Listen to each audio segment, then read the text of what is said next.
for a third time. Now, while the visit in itself underscores the relationship India shares with Russia, one of its most valuable and favorable allies, the Prime Minister has left no stone unturned in highlighting that during the community event. He termed Russia as India's Sukh Dukh Sathi and also hailed the kinship between the two nations. He also announced the opening of 2 new consulates while also announcing that an update for the much needed Chennai-Vladivostok corridor. Let's listen in.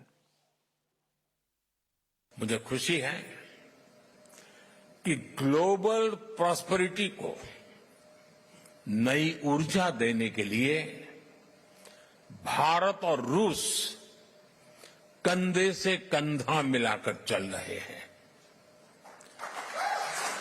Bharat और रूस के बीच जो अनोखा रिश्ता है उसका कायल रहा हूं। रूस शब्द सुनते ही हर भारतीय के मन में पहला शब्द आता है भारत के सुख दुख का साथी, भारत का भरोसेमंद दोस्त।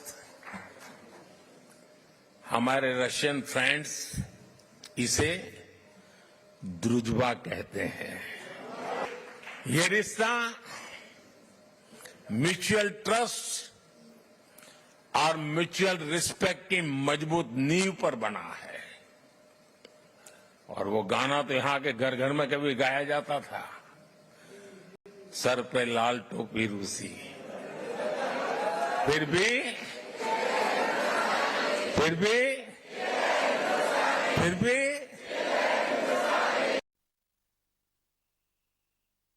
Furthermore, Prime Minister Narendra Modi also laid out plans for the next 10 years. He highlighted how the focus of India 3.0 is on developing India to make it the third biggest economy by empowering its citizens.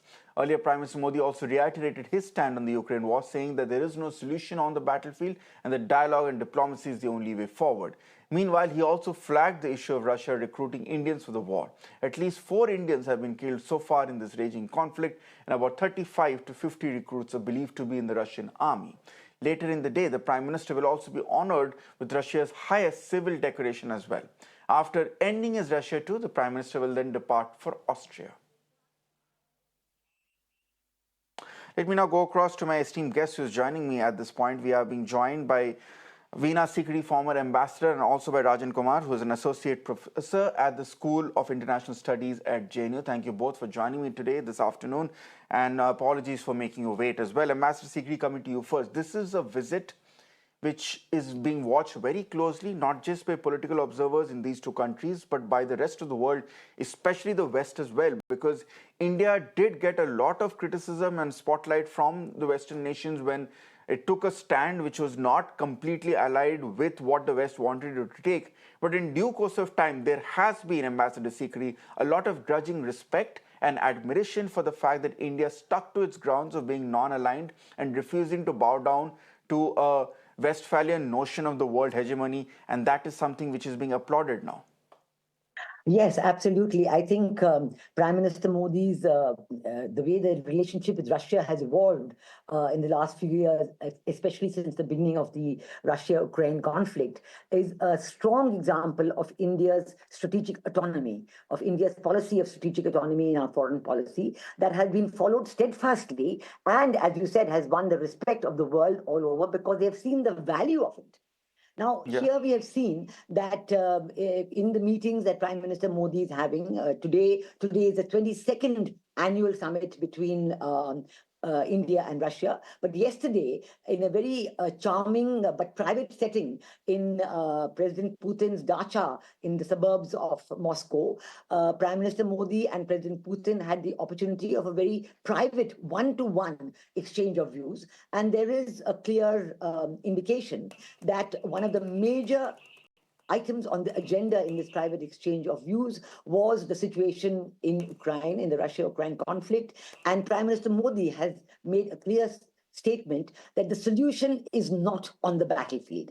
The solution does not lie on the battlefield, and he has Yes. called again for dialogue and diplomacy. There is no doubt that Prime Minister Modi's direct contact with President Putin is going to play a significant role in bringing about this dialogue and diplomacy. So far, the West has been convening their meetings, but without inviting President Putin, and India has made it quite clear that such meetings will not serve any purpose. So now, with this direct talks between India and Moscow, we have seen between Prime Minister Modi and President Putin, we have seen the emergence of a possibility, once again, a possibility of a resolution of this conflict through dialogue and diplomacy. The second item on the agenda, which is a very important Indeed. one, is that many Indian nationals, about 24 of them, have been tricked by unscrupulous travel agents into going to Moscow and then being forced to join the fighting in between Russia and Ukraine. There's a great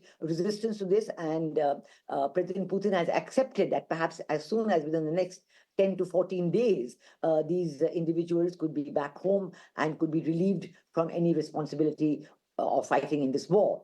The third item, I think this is very important, between India and Russia is going to be the economic relationship. And that's going to be discussed this morning. It's under discussion right now as we speak. The question of trade, the question of energy, question of defense, fertilizers, and the future perspectives of the bilateral relationship between India and Russia. This is very important, as we know that India has continued to purchase its oil supplies from Russia. Russia is now a very significant supplier of petroleum products to India, and at discounted prices as well, which is very valuable. And then we also know that the West actually purchases the refined petroleum products from India, and this is going to Europe in large amounts. So I think this is a great contribution to the economy of Europe as well, because without these supplies of refined Russian petroleum products from India, they would indeed have been in a very difficult situation. So I think from all points of view, this is a great moment of strengthening the bilateral relationship. Prime Minister Modi used a very evocative phrase, Russia hamare sukh dukh ka sathi hai. And President Putin used an equally significant phrase, "Mere param dost," unhone kaha.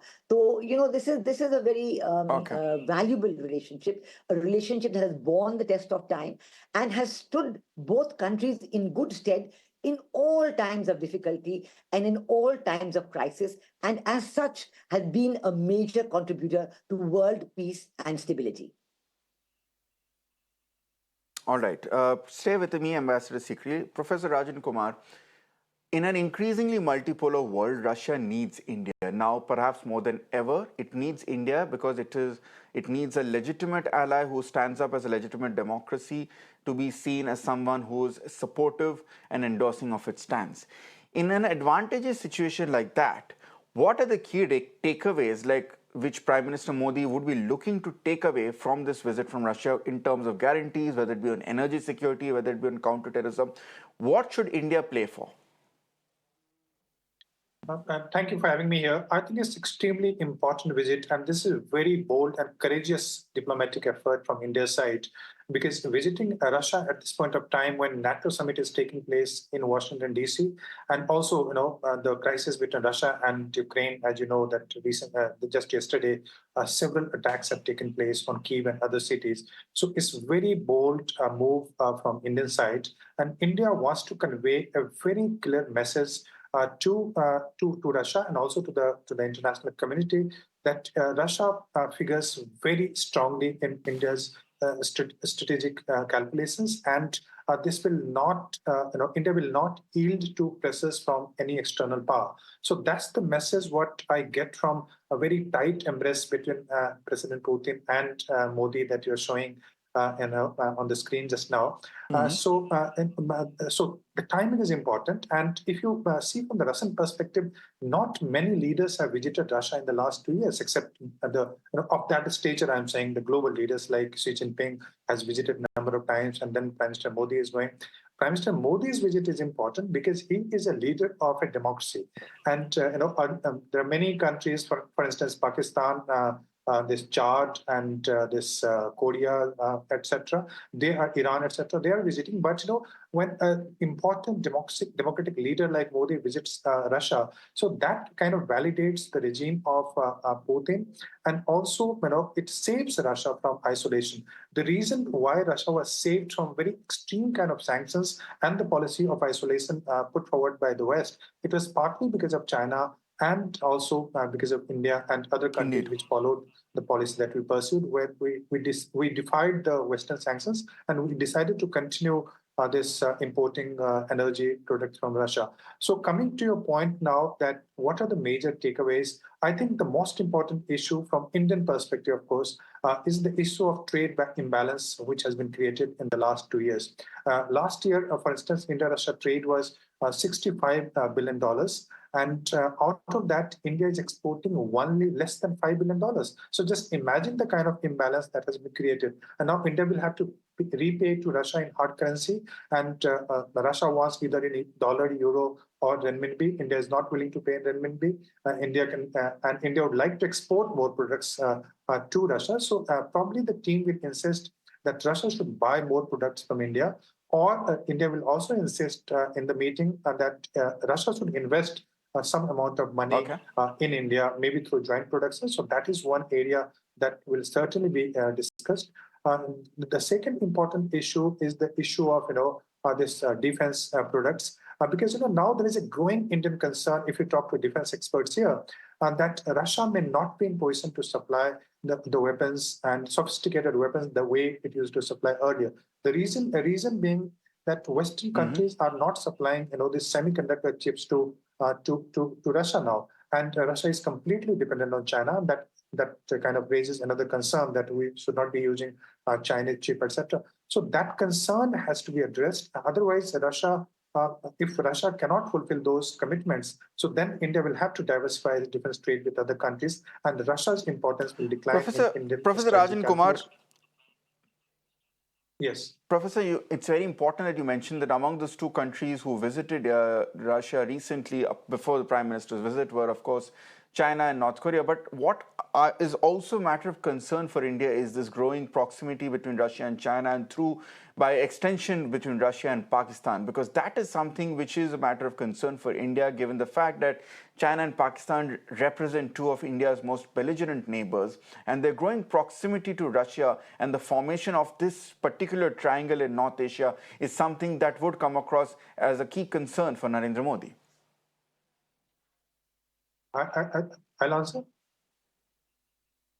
Yes. Yes, Professor Kumar, that's very important concern. And India's major fear is that the kind of asymmetry that you see in Russia and China today, in terms of demography, in terms of technological advancement, in terms of economic gap between the two countries, we fear that that Russia is going to be a junior partner. Russia is going to become a subordinate partner of China, and that would be detrimental to the Indian interest in the continent. And we also fear, as you rightly pointed out, Tangshu, that that there is a possibility that if India does not have good ties with Russia, so Russia, China, and Pakistan, they might come together, and that will create a kind of great game that we witnessed in the 19th century. And India will take every step to stop that kind of situation to emerge.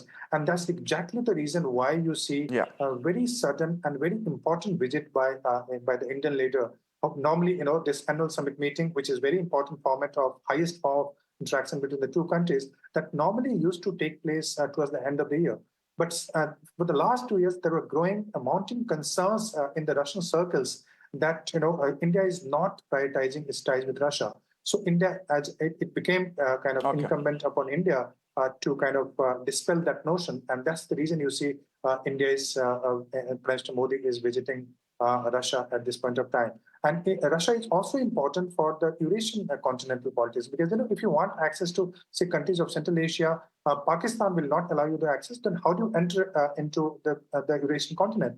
Through Iran, if you do not have good ties with Russia, it's extremely difficult to have good ties with Central Asian states also. So from that geopolitical perspective, India-Russia ties is very important. So we are trying to balance not just the West with Russia, we are also trying to balance China with having good ties with Russia. And when the United States, Japan, and India are together, So that kind of puts India in a very high Asian security architecture, and it's advantageous for India, favorable for India, and it goes against China. Okay. Professor Kumar, thanks for staying with us. Let me quickly go across to Ambassador Sikri for one last query and comment. Ambassador Sikri, this is also a very important opportunity for India to re-establish itself as a leading voice of the global south and the world at large, because the Prime Minister has already made a very important statement that wars cannot be resolved on the battlefield. It has to be resolved off it through diplomacy and dialogue. And in terms of strategic breakthroughs, there's already a very important one being achieved in terms of Russia deciding to remove all Indians who have been conscripted in the army so that no Indian becomes a casualty of the Russia-Ukraine war. Yes, I think that, I would like to add a point here about what was just said. China is trying to exert itself and to establish itself as the senior partner in the China-Russia relationship, but Russia is equally uneasy about that. So for Russia, their relationship with India is important because it brings focus on this, and both India and Russia benefit from this because we too are able to explain the situation regarding Pakistan, the situation on the border in China, and so on. I think India's leadership of the global south is a very important aspect in the relationship with Russia as well. I'd like to draw attention to two very important issues of connectivity, which will play a vital role in developing world trade, not only for India and Russia, but for the rest of the global south as well. And this is at the eastern end, is the Vladivostok-Chennai trade corridor, the sea route between Vladivostok and Chennai. And Russia is keen that India invest in the tourism and other industrial industries in Vladivostok region. At the western end, you have the international north-south transport corridor, which starts from St. Petersburg in the north of Russia, right through Astrakhan, through the Caspian Sea, through Iran, and through perhaps Chabahar port to India. Now, this is a very important alternative route of communication, which can benefit many other countries along the way, including, of course, Iran, including Afghanistan, and, of course, completely bypassing Pakistan. So India's development with Russia of these two important connectivity routes for economic trade, for growth of both countries, which many countries of the global south can join in. This is absolutely an important, significant aspect of the debate and discussion, and it will be taken up today. I'm sure there will be further contribution in this regard as well. There is also keenness by Russia that India should invest not only in the Vladivostok region, but also in the Moscow region and bring up the economic connectivity between India and Russia. There's a big, large, growing Indian community there, and they would very much like to see these investments growing. So all in all, when we look at that and we look at investments from Russia and India, because the trade in currency, the rupee-ruble trade, this is another important aspect going to be taken up. And what can the Russians do with a large amount of rupees? Ambassador Sikri and Professor Rajan Kumar. Ambassador Sikri and Professor Rajan Kumar, my apologies for having to cut short this debate now. I wish we could talk longer, but there's so much to discuss, and we will be discussing this through the day as well, in prime time as well. Thank you so much for joining me on this short debate on the Mirror at 1. As my guest had pointed out, this is happening at the time, and there's also a NATO summit which is set to begin from today. The 3-day pivotal meet will be held in Washington from today till the 11th of July. Amid other global challenges, the summit is also expected to underscore its commitment to bolster Ukraine's defense amid the ongoing war with Russia.